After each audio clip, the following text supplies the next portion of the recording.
Oi pessoal, tudo bem?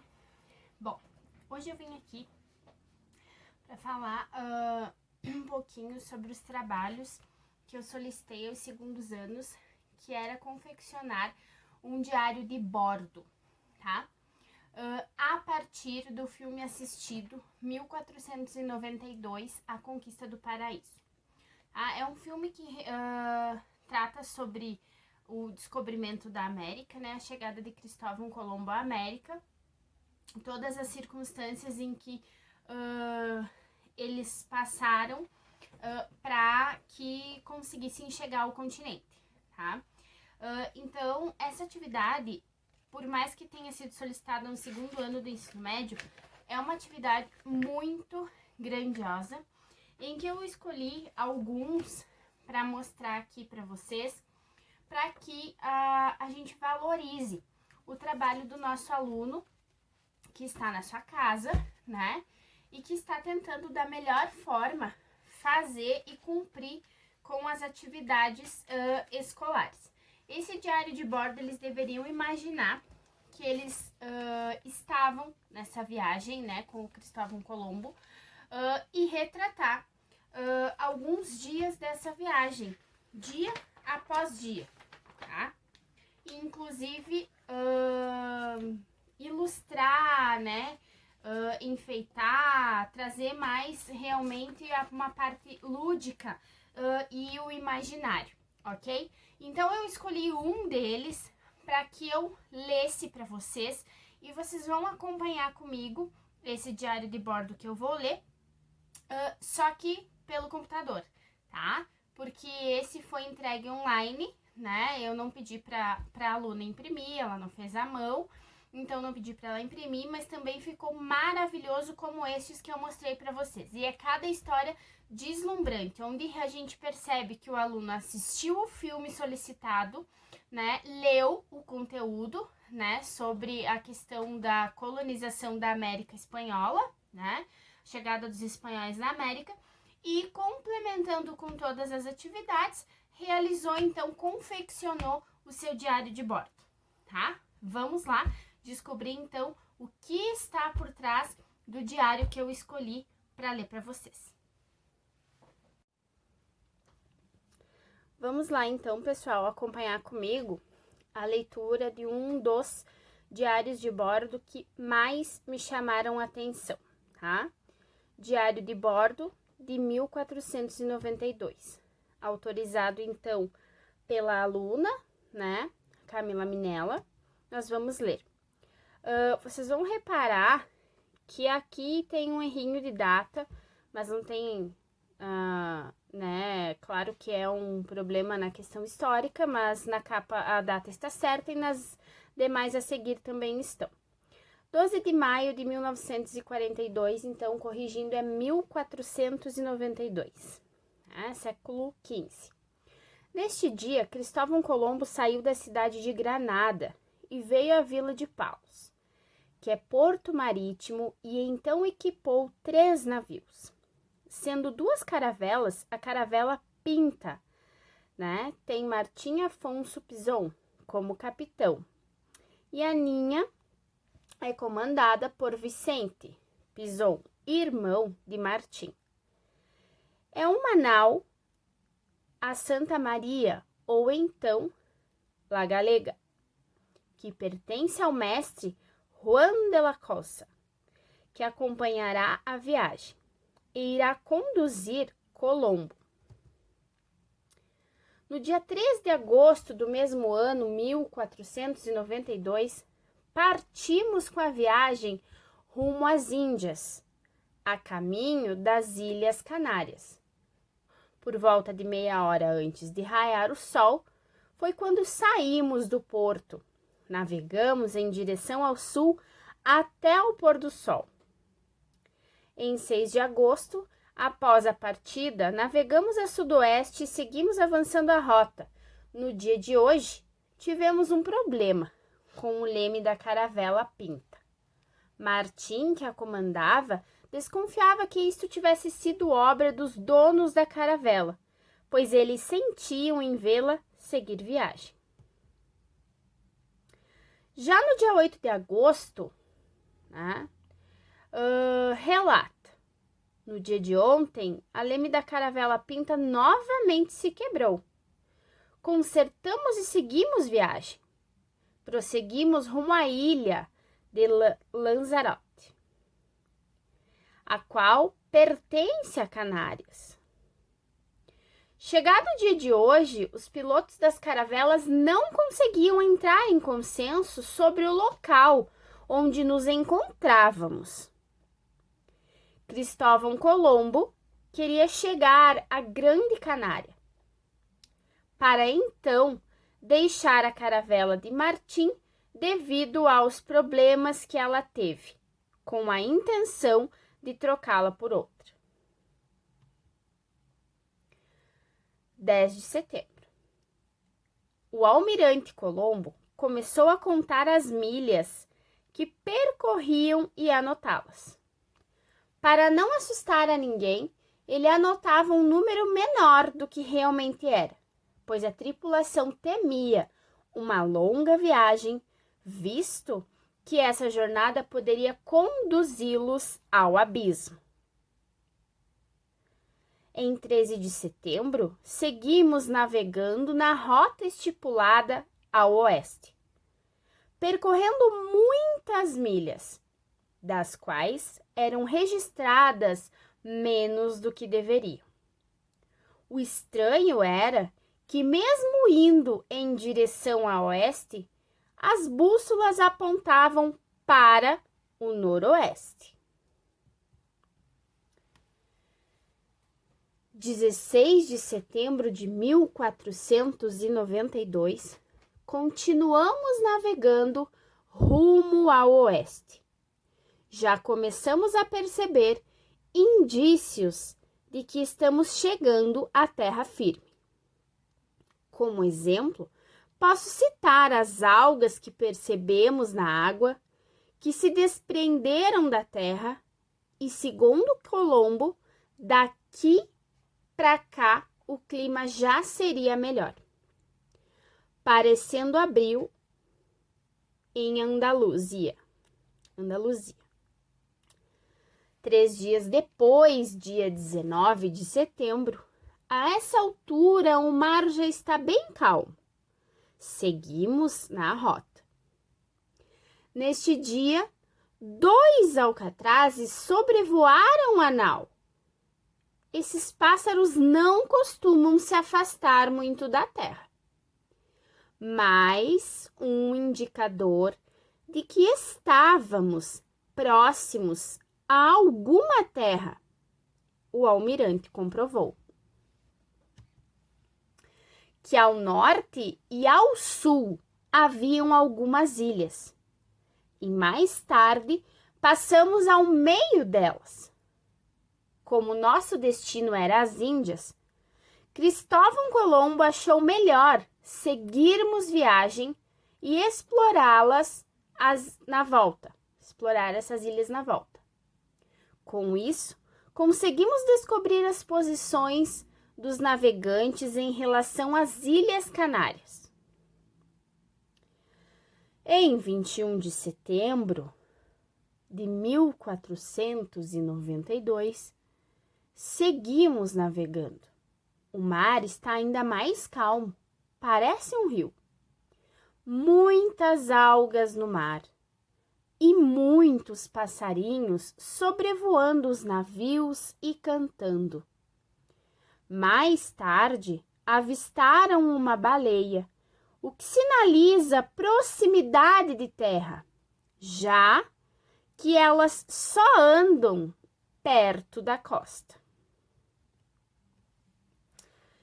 Em 25 do mesmo mês, setembro, o almirante conversava com Martim a respeito de um mapa feito por Colombo que desenhou algumas ilhas no mar.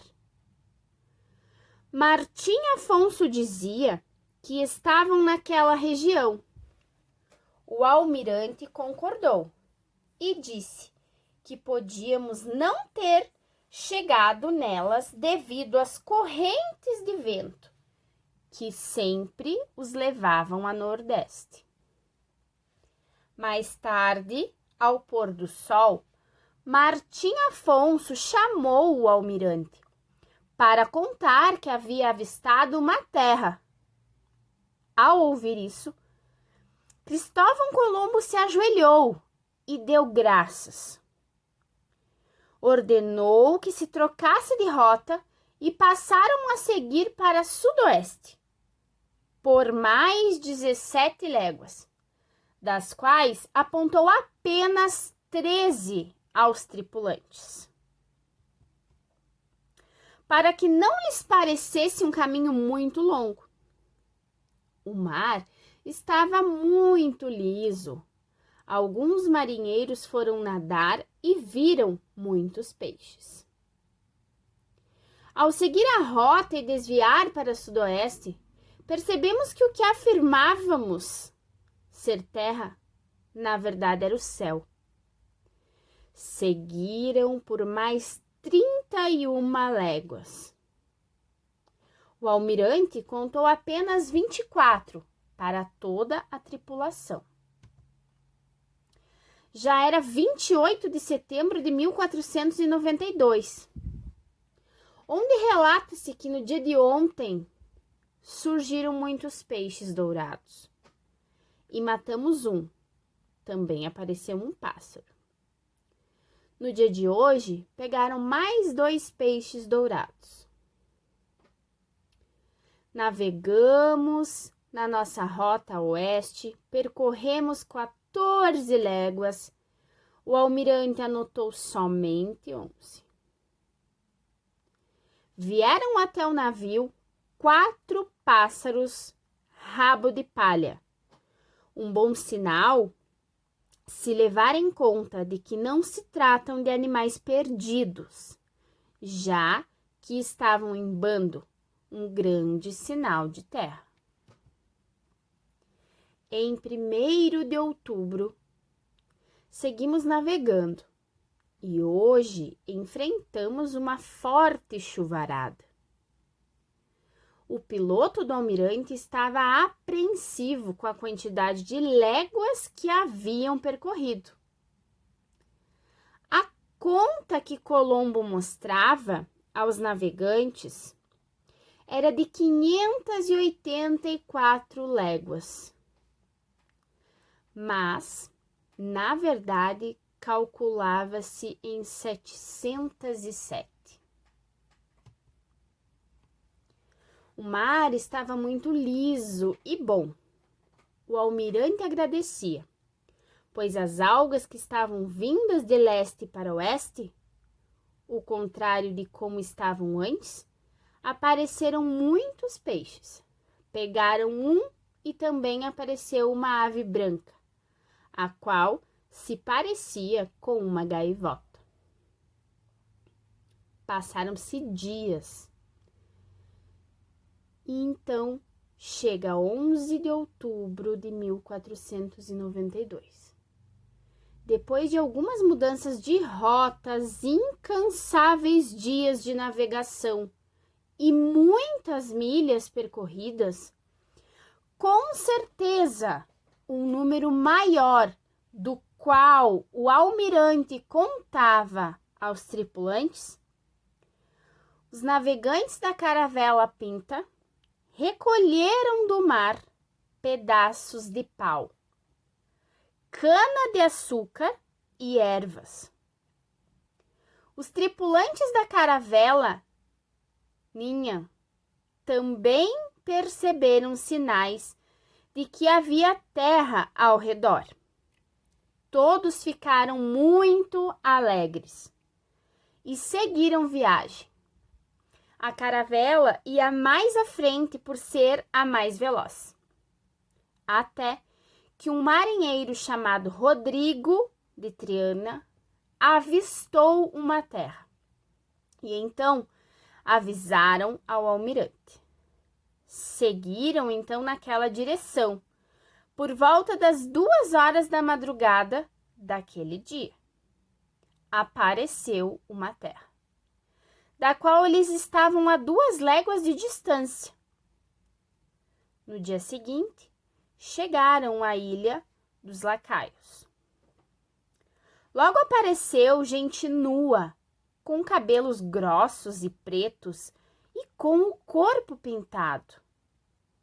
O almirante saiu rumo à terra no barco armado, com Martim Afonso e Vicente, seu irmão, e comandantes, da Ninha. O almirante empunhou a bandeira real e os comandantes as 2 bandeiras da Cruz Verde e pediu que lhe dessem por fé e testemunho, como ele, diante de todos, que tomava posse da dita ilha.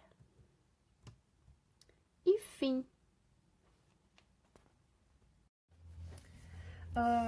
Bom, pessoal, a questão de envolver filmes nas aulas de história, o uso do cinema, ele é muito questionado, né? Ele é muito questionado porque nós, professores, precisamos assistir o filme, analisar esse filme, ver em que ponto a gente pode relacionar com os conteúdos que trabalhamos em sala de aula, ou mesmo agora à distância, em EAD. E o que vai agregar para o nosso aluno esse filme, ou trechos dele, cenas, não precisa usar ele na íntegra. No caso aqui, então, eu usei, esse filme 1492, A Conquista do Paraíso, ele na íntegra, é um filme muito interessante. É claro que antes de assistir o filme, precisamos estudar o conteúdo, a teoria, para que quando a gente for assistir esse filme, a gente consiga, nós professores, nós adultos, mas também auxiliar o nosso aluno, para que ele consiga ter um olhar direcionado realmente aos fatos que possam estar ligados à história real, ao que realmente aconteceu. Então, eu deixo aqui a ideia, do uso do cinema na escola, como uma ferramenta muito interessante e que os alunos gostam muito, de se envolver. É claro que todo filme que for passado, deve ser de alguma forma cobrado algum trabalho. O primeiro trabalho que eu sempre cobro é um relatório sobre o filme assistido, relacionando com o conteúdo estudado. E, nesse caso, um trabalho um pouco diferenciado, que foi o Diário de Bordo. Com a leitura desse diário de bordo que eu escolhi, da aluna Camila Minella, do ensino médio, 2º ano do ensino médio, turma 221, é que a aluna realmente leu o conteúdo, assistiu o filme e teve muita criatividade na hora de usar as ferramentas, disponíveis que ela tem no computador, ferramentas digitais, Ficou um trabalho muito bom, ficou um trabalho ótimo, apesar de ter ali nas primeiras páginas o equívoco do ano, não tem problema, porque eu percebi que nas demais o ano estava correto, 1492, tá? Então, através desse filme, quem já assistiu, sabe, quem já estudou os conteúdos de descobrimento da América, colonização da América Portuguesa, colonização da América Espanhola, quando a gente fala das grandes navegações Espanha e Portugal, sabe que muitos eram os mistérios em que envolviam, esses reinos tão grandiosos que se lançaram ao mar em busca de novas terras, em busca de ouro, em busca de mão de obra barata, em busca de especiarias da Índia. Sabe, quem estuda esse conteúdo, que acreditava, assim, inclusive, de existir monstros no mar, da Terra ser redonda ao ponto de quando chegasse em um momento, caíssem esses barcos, esses navios, não tivesse um horizonte, não tivesse uma continuação. E nesse momento, nesse relato do diário de bordo, a gente percebe, então, né, o que um filme mostra para nós, tá? E o que a história também mostra para nós. A distância que eram calculadas para chegar em algum lugar, muitas vezes não eram corretas, né? Então se levava muito mais tempo para chegar no seu destino. E se levasse muito mais tempo para chegar no seu destino, como foi essa questão da viagem do Cristóvão Colombo, né? A comida pode terminar, a água potável pode terminar, inúmeras doenças podem atacar a tripulação, né? Inclusive problemas mentais, porque as pessoas ficam muito tempo no mar, né? Aí não tem comida, não tem água, começam a brigar, começam a ficar violentos, tá? E começam a desacreditar das palavras do seu comandante e por aí vai, ok? Então aqui fica o meu agradecimento aos alunos do ensino médio da minha querida Escola Zezinho, do segundo ano do ensino médio, aqueles que realizaram a sua atividade do diário de bordo. Eu escolhi alguns, existem outros trabalhos maravilhosos, mas eu escolhi alguns que foram os que mais me tocaram e me surpreenderam, me chamando a atenção no que os alunos escreveram, demonstrando interesse, demonstrando conhecimento e responsabilidade.